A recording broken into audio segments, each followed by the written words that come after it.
June 15th, 1941. Yes, I'm back to 1941 because I don't know how to say this, but next week a new War in the East 2 campaign begins on this channel. And this time around, I will be playing on the Soviet side. And this time around, I will be playing against a human opponent.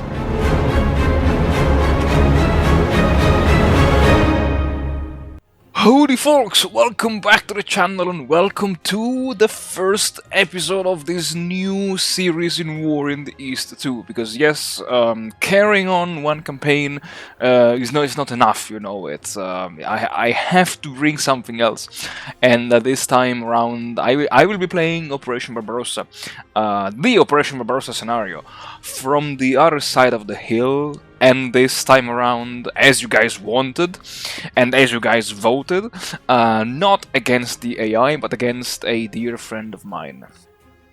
King GD, King D, or King Grossdeutschland, I don't know how to call him, even though I know this guy very well in real life. Will be my opponent, leading the Axis armies to their inevitable defeat, of course, yes. And so, yeah, having said a few words about the my opponent, let's briefly talk about this scenario, because this scenario is derived from the Order of Battle mod 3.6 version, even though I should call it already 3.7, because it has all the modifications of the latest 0.04.07 beta patch. And just to show you one thing, you can see here I added the security divisions that will be sent to the garrison theater box in 1942. But besides that, there are actually a list of changes that we decided altogether to introduce in this scenario. And, oops, yes, so let's quickly start from the top. Just like I did in my 1942 scenario, I pre-assigned many rifle divisions to their historical rifle corps. Then I fixed a lot of minor things. Really, these are just very minor things like militia units, disbandment, renaming, transferring. I fixed the NKVD divisions. Now they will all disband at some point of the campaign. I locked the 17th Army HQ to the Far Eastern Front, and also interestingly, I unfroze the 20th Rifle Corps, which is frozen for 2 turns. So the first turn of the Soviet, you cannot move. During the first turn of the Soviet, you cannot move these units, but apparently they were actually already involved in the first week of Operation Barbarossa, so that's why I removed the frozen status, and I fixed the disbandment of the 27th Mechanized Corps, which was moving to the Soviet Reserve after being disbanded, which made absolutely no sense. I added a bunch of historically existed fortified regions, or these, let's say, fortified battalions. These are very weak units, but they could become handy at some point of the campaign. And you see here the event An Emergency Situation. I will come back to this in a second. I also removed the fortifications of the Luga line, so I will have to build them from scratch now. This time around, no more cheating by having the level 1 forts already, and I also delayed the fortified region units in the area of Moscow. I wanted to do a massive rework of the Soviet Air Force, but I was like, no. I just found evidence that these 3 regiments were equipped with the latest variants of the IL-4, so I said, fine, screw it. I fixed these 3 and that's it. I changed, mostly enlarged many air bases, and I added a level 1 airbase in Tikhvin. Oh yes, so to, let's say, make the campaign more LARPing and to make the game more challenging, even though we will be playing with the enhanced theater boxes control on, I locked virtually every rifle and infantry divisions that arrive in the theater boxes, which are not the Axis Reserve and the Soviet Reserve TBs, which means that there won't be anymore a massive transfer of combat units from the other theaters to the map, but we will have to wait until the aforementioned units will be transferred to the map or to the reserve theater boxes before using them on the battlefield. This is the most recent change that I just finished doing before recording this episode, but I fixed the TOE of many German mobile units, and I only replaced the Pioneer squads with the motorized Pioneer squads. Yeah, because this made more sense. And to make the campaign more challenging for me, at least, I reactivated the 20 original replacement Panzer battalions that the Axis player gains at some point of the campaign, and I also activated the remaining 30.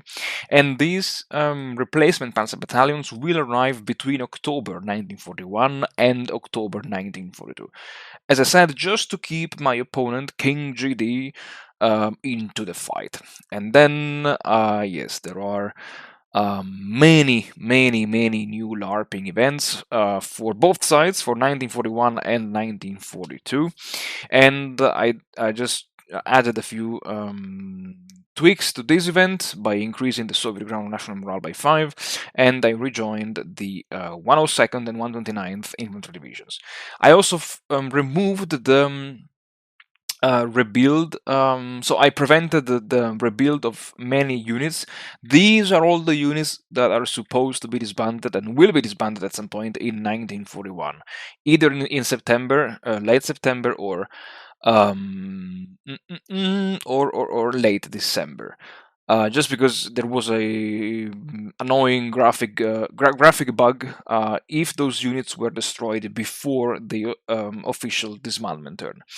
But let's talk briefly about these LARPing events. Let me quickly go to the scenario editor, and yes. And so, with the magic power of editing, here we are. There are two groups of events called Soviet and Axis challenges. Concerning the Soviet side, there are two events which are mutually exclusive. Stalin mobilizes the people, will give me 250,000 manpower in the manpower pool, or vice versa. The citizen militia brigades will give me 7 new units, which will become rifle divisions in 1942 or in 1941 if they are already depleted during the battles.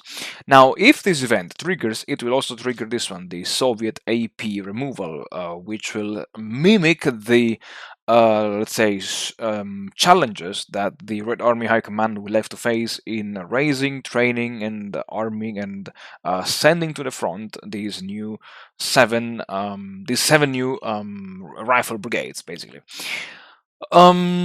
These the border guards joined the Red Army is basically a way to reduce the micromanagement by disbanding all of the NKVD regiment units on the map, and the Red God of War will give me some artillery units, which are just empty shells, so I will have to manually reinforce them or vice versa, disband them if I see that I cannot fill them up, all of them. And then, let's say, there are a bunch of challenges for me, let's say. And the Kiev the Kiev challenge is interesting because it's a challenge that, let's say, is available to both players, basically. I will have to hold Kiev until turn 14. And if I lose Kiev before turn 14, I will lose 20 AP. And if my opponent, if King GD takes Kiev, he will gain 2 Axis Elite Pioneer battalions, so they will have 15 more morale and experience points, which, is always nice for him. Vice versa, if I can hold Kiev for at least 14 turns, I will gain 3 rifle brigades, which will become rifle divisions, and a guards rifle divisions anyway. And of course, he will lose 25 AP, and he will not get this event, the Logistics of Army Group South. Then I have the challenge of holding Tallinn. I will gain a garrison unit and this special engineer sapper brigade, which this will become an assault engineer brigade in 1943, and this garrison brigade will become a rifle brigade first, and then a guards rifle division in 1943. So I need to hold Tallinn for at least 8 turns.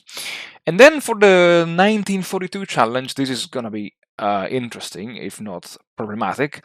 I added this one here, called the Turkish crisis. So I asked myself, what would have happened if the Turkish government in 1942 was so impressed by the advance of the Germans that it began secret talks to join the Axis war against the Soviet Union. So this will happen, and it starts on June 28th, so the historical date of Case Blue, and I have time until the end of August, basically, to reinforce the Trans-Caucasus theater box, and I need to have a defense, a ground defense percentage above 200% to trigger this event. Ankara falls to the Soviets. Otherwise, if I fail to do so, it will be a nightmare, because there will be like a constant state of war between me and Turkey, and the Trans-Caucasus theater box will skyrocket. The ground defense requirement will skyrocket to 75, and there will be plenty of ground and air combat until the end of the war. So in 1942, I need to make sure to prevent the activation of this event, and I want the Turks to fold. My opponent will actually benefit from, of course, besides this, he will benefit from one event that is, as I scripted it initially against the AI, but then we decided that would have been nicer to keep it also for the human player.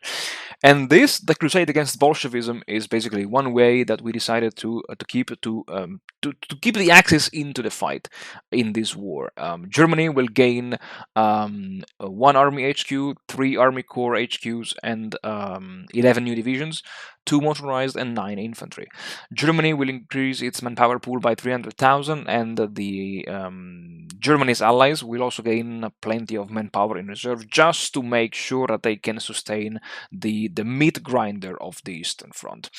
This one, the Luftwaffe rules the skies, is something that we decided to agree to agree. We agreed to add and to keep, just to play around with the air interdiction driven by event. And basically, this event will fire every time, and there is a every turn, and it has a 25% chance of being triggered, of being fired and activated every turn for the first 14 turns. And basically, this will give a level 1 interdiction over many regions of the Soviet Union.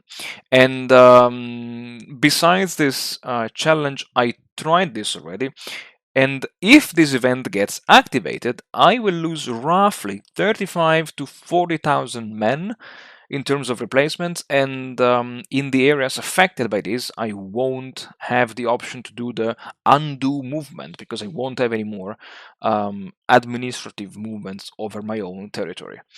And then besides the Battle of Kiev, King GD will benefit from this event if he manages to take control of many areas and cities in Ukraine before turn number 10.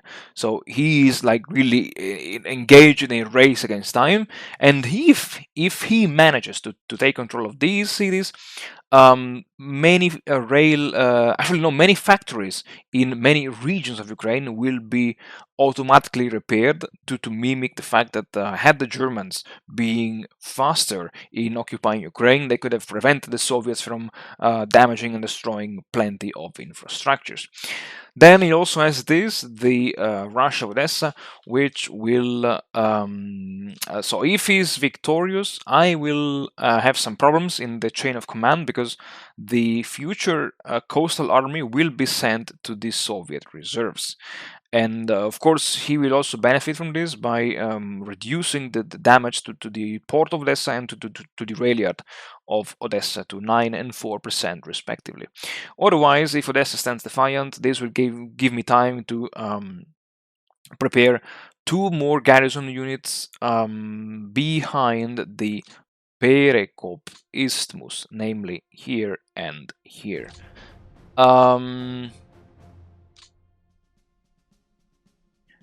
And then we do have Operation Typhoon. Operation Typhoon is also an interesting event, because if King GD will, before turn 14, will take control of many areas around Leningrad, as well as keep control of Smolensk, Veliki Luki, and Kiev, then he will gain access to these 13 support units. Now, these support units, I will show them in a second, but they're very OP. And then we have here preparing for Case Blue, and if Case Blue is successful, again, this means that in order to be successful, King GD will have to take control of many locations like Rostov, Stalingrad, Astrakhan, Krasnodar, Grozny, Maikop, and Baku. So basically the whole area of southern Russia. But if he manages to do this, and considering that I will have to send many units into the Trans-Caucasus theater box, this will mean that I will have to weaken the defense of the southern fronts. If he manages to win, to occupy all of these areas, well, he will gain a massive bonus in terms of morale of Germany, Italy, Romania, and Hungary, and I will lose 5 points of the ground morale modifier. Of course, if I control even one of these cities, Case Blue will be declared as failed, and he will lose actually some of the infantry divisions that he will receive in 1941, besides losing 100 AP. And just to briefly mention the units of Operation Typhoon, let's quickly, I think it's, yes, here they are, I think it's exactly, so it's 100, exactly. These are artillery battalions, which will come with 32,650 CPPs. They are really OP, trust me, and I wanted to give King GD a good firepower when trying to launch the last offensive of 1941. Of course, if he is fast enough in advancing against Leningrad and of course in Kiev, to trigger the Operation Typhoon before turn, I don't know, 14 or like turn 10, 11 or 12, he will gain these OP support units well ahead of the historical beginning of Operation Typhoon. So it's, as I said, it's going to be interesting against 2 human players, and also to make the opening stages of Operation Barbarossa a little bit, just a little bit more interesting, I doubled the CPPs of all German units on the map.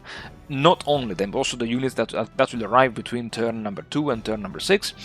I have overall increased the experience and morale of the mobile units by 10 points. I think, yes, exactly. The motorized units, motorized infantry divisions only between 4 and 5 points, as well as many infantry divisions received a boost in morale and experience between, 6, 5 points, 4 points, or 3 points, yes, more or less. So just an extra firepower, and the only exception is the 8th SS Cavalry Brigade, which begins with maximum amount of CPPs.